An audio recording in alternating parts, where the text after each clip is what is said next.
Olá, agora estou com meu novo microfone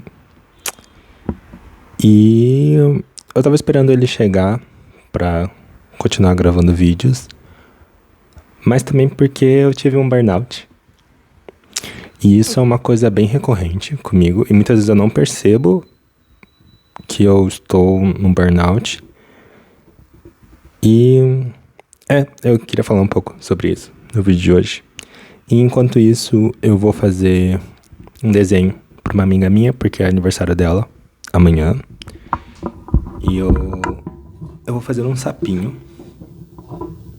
Isso aqui foi um teste de pastel que eu tive que comprar para uma matéria da faculdade.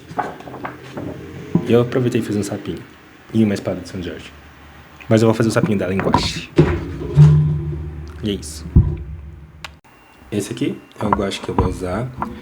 É um guache importado da... Qual que é o nome da marca? Da Holbein. É um guache da Holbein, que é uma marca japonesa. E eu espremi eles aqui, só que o guache quando ele seca, ele vira uma pedra. Então eles descolam. Não ficou tão prático quanto eu queria. Mas eu queria testar esse negócio de guache seco, como se fosse uma aquarela, e reativar ele. Então, enquanto ele vai absorvendo a água que eu acabei de pôr, eu vou fazendo o desenho nessa folhinha aqui de aquarela pequenininha do sapinho. Pra dar invadiu aqui, não é pra nada. Então, eu terminei o desenho do sapo. Tá bem apagadinho, mas é porque eu vou pintar por cima. Ele é pra ser um sapo bem bobinho, com balões amarrados nele e um chapeuzinho de aniversário. E sobre o burnout, eu percebi que eu tava ficando um pouco paranoico com os vídeos, porque é algo que eu sempre quis fazer. Eu sempre quis falar sobre os meus pensamentos e eu tava me cobrando demais pros vídeos. Eu queria fazer tudo perfeito, tudo o mais otimizado possível, e eu me enchia de informações sobre filmagem, sobre equipamentos e storytelling, muitas outras coisas. E eu me sentia sufocado por tudo aquilo. Eu sentia que eu não sabia nada, que eu tinha que fazer mais, que eu tinha que aprender mais, e nada parecia o suficiente. E eu meio que cansei, tanto é que eu olhava pros vídeos e ficava assim, eu não quero lidar com isso. E é um padrão que se repete constantemente na minha vida. Eu tive isso muito, principalmente com o desenho, que também é algo que eu gosto muito. E é difícil pra mim lidar com essa frustração dessa expectativa que eu crio de mim mesmo, da minha capacidade, de que eu preciso ser perfeito e de que de alguma maneira eu posso conseguir essa perfeição. E eu refleti um pouco sobre isso e eu percebi que... eu vou usar esse pincel aqui chato, porque eu guache é bom. Não sei, guache é bom com pincel chato. E eu percebi que esse padrão se repete, principalmente porque eu tenho um sentimento crônico de não ser o suficiente. E eu não sei ao certo de onde que veio esse sentimento, mas eu acho que o mais provável, porque foi um sentimento que sempre me acompanhou, assim, desde muito cedo. E o mais provável, na minha teoria, é que tenha sido principalmente por conta da separação muito prematura dos meus pais. Os meus pais se separaram quando eu tinha uns 3 anos. E a separação é uma coisa que mexe muito com toda criança.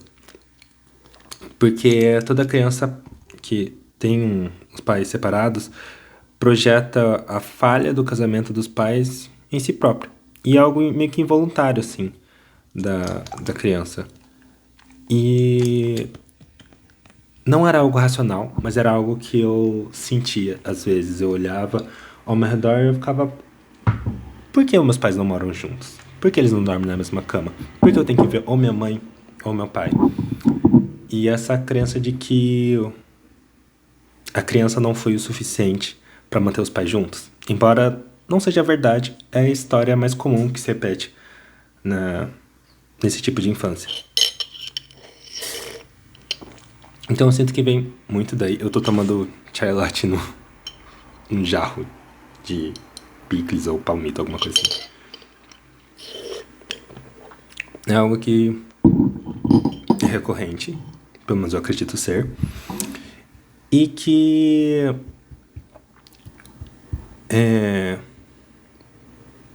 me perdi aqui. E então, esse sentimento crônico de não ser o suficiente, ele se manifesta pra mim de maneiras físicas, né? Porque não ser suficiente é um conceito muito abstrato. E muitas vezes os conceitos de ser amado, ser suficiente, merecedor, tudo isso é muito abstrato e a gente não transcreve. A gente transforma isso em algo físico. A gente projeta isso na nossa realidade ao redor. Então eu projetava isso muito nas notas. Eu sempre fui um aluno muito bom, mas eu me cobrava assim, 100. O mínimo, pra eu me sentir ok. Não era nem pra eu me sentir bem, era pra eu me sentir ok, sabe? E com as notas, com a arte como um todo, eu tinha muita ansiedade social, principalmente por conta disso também, porque eu sentia que eu tinha que ser agradável, ter uma interação perfeita, ideal, não ser... Eu sentia que eu podia muito facilmente ser ridicularizado por qualquer errinho. E é uma pressão muito grande. Isso também vinha como uma pressão estética também pra mim. Eu sentia muita vergonha do meu corpo, da minha aparência, e eu sentia que eu tinha que ter controle total de como eu me importava, como eu falava, como interagia, e isso cansa muito, porque é uma hipervigilância constante. Então, ver pessoas pra mim era tipo muito desgastante, porque eu tava tentando estar autoconsciente e controlando tudo, tudo. Enfim, e daí eu percebi que isso estava se manifestando de novo e que algo que eu percebi era que a pessoa que está sempre buscando obsessivamente se autoaperfeiçoar, de sempre mais e mais e mais, de maneira não saudável, isso em si é um comportamento de alguém que não é suficiente. É aquele mesmo dilema de que a pessoa que é feliz, ela não precisa autoafirmar que ela é feliz, ela só é. A pessoa que é suficiente não tem que ficar provando que ela é suficiente. Ela apenas é. E só que eu acho que ser suficiente é um conceito mais abstrato ainda do que ser feliz. Porque você... É uma coisa que você... Que é uma coisa que eu acho que você tem que determinar por si mesmo. Senão alguém vai determinar por você. E revisando os meus valores e as coisas que eu realmente acredito, eu realmente busco um amor incondicional, entender o que é o amor incondicional e como aplicá-lo. Eu vi que ser suficiente faz parte desse incondicional. E eu tive, assim, uma epifania de que se eu me amo incondicionalmente, não quer dizer que eu faço isso agora, mas na teoria, se eu me amo incondicionalmente, pra mim eu seria suficiente independentemente do que eu fizesse. Se eu não fizesse mais nada na minha vida inteira, se eu fosse a melhor pessoa do mundo... Tá, a melhor pessoa do mundo não ficou legal. Se eu fosse a pessoa mais rica, mais bonita, mais talentosa, o melhor artista... Ou se eu fosse, sei lá, um desempregado ou morasse na rua. Não importa. Porque esse é o ponto do amor incondicional. Não importa as condições. Esse amor está assegurado. Então, atrelando a suficiência a esse amor, eu percebi que eu não estava seguindo naquilo que eu acreditava, ou naquilo que eu gostaria pra mim. E daí eu não sei explicar. Eu tive um negócio que eu olhei pra mim mesmo, nessas diversas situações que eu pude imaginar, e eu olhei e eu falei, essa pessoa que está no topo, e aqui tá, lá embaixo, essa pessoa que eu sou agora, a pessoa que eu projeto ser e a pessoa que eu fui, todas elas são igualmente merecedoras de amor. são igualmente suficientes.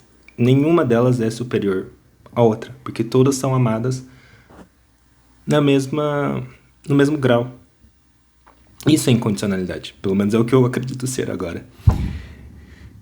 E a partir disso, assim, me veio um certo alívio.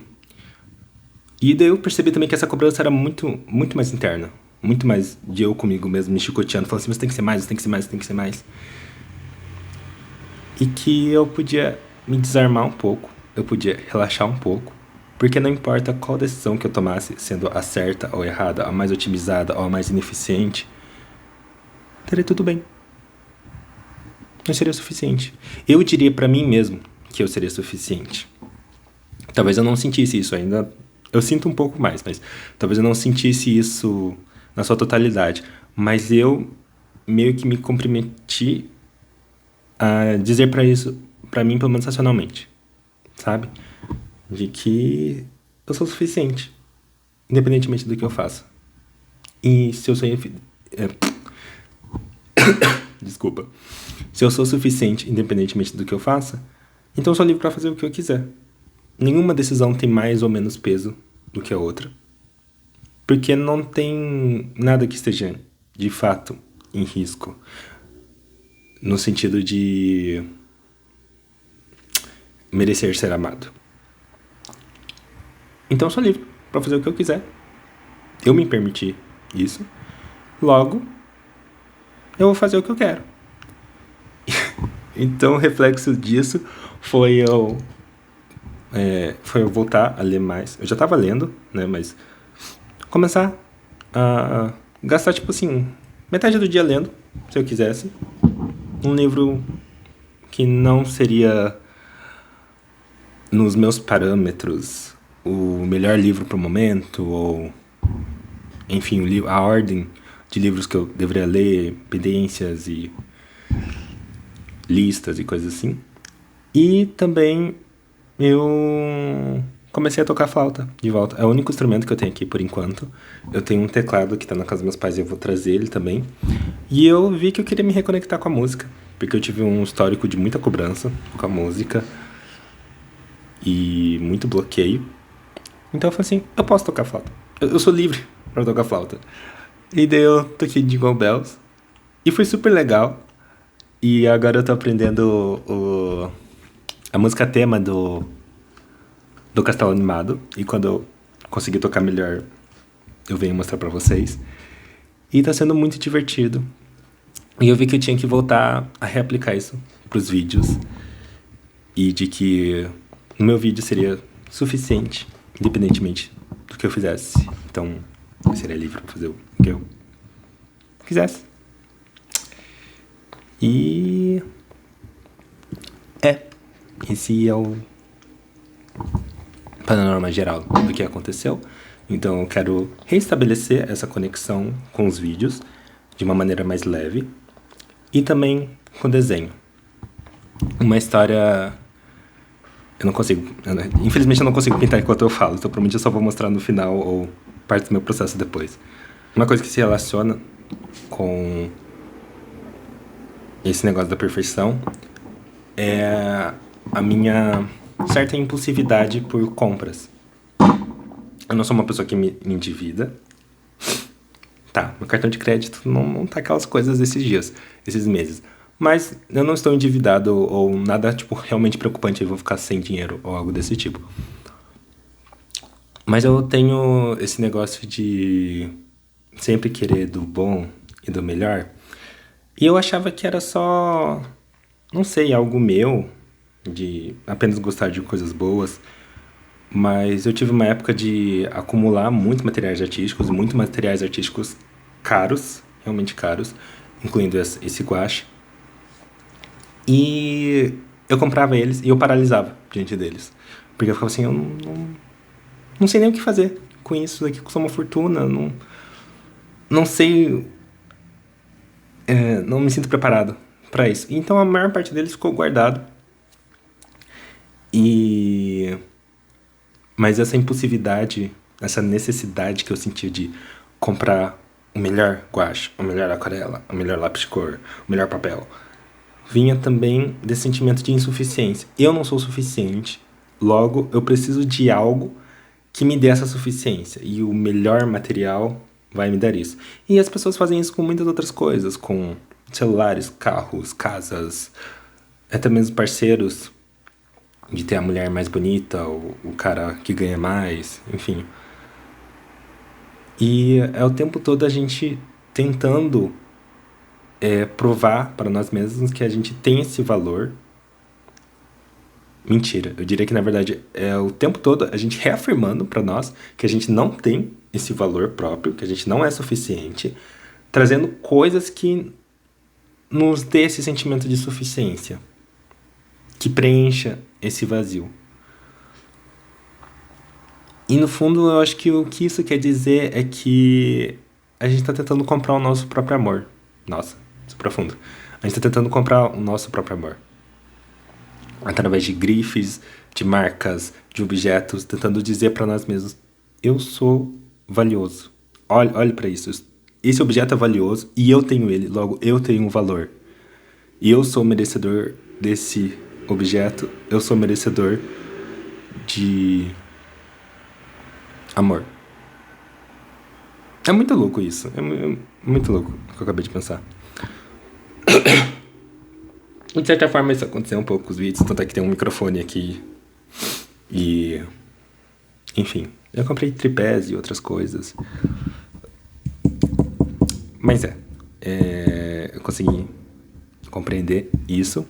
E ainda estou tentando internalizar isso melhor. E isso daqui é o passo que eu estou dando para tentar me reconectar com isso e focar no que realmente importa, que não é esse microfone, não é esse guaxicaro, não é nada disso. É eu estar aqui expondo quem eu sou, o que eu penso e mostrando pra mim mesmo que isso é o suficiente. Não sei se deu pra entender, mas é isso. Provavelmente eu vou editar pondo parte do processo enquanto eu falo. E eu vou voltar aqui só pra mostrar o resultado final. Eu acho. Voltei. Esse aqui é o resultado final. Um sapinho bem bobinho. E daí eu fiz detalhes em lápis de cor. E é isso. Eu não fui no aniversário da minha amiga, mas eu vou entregar pra ela assim que der.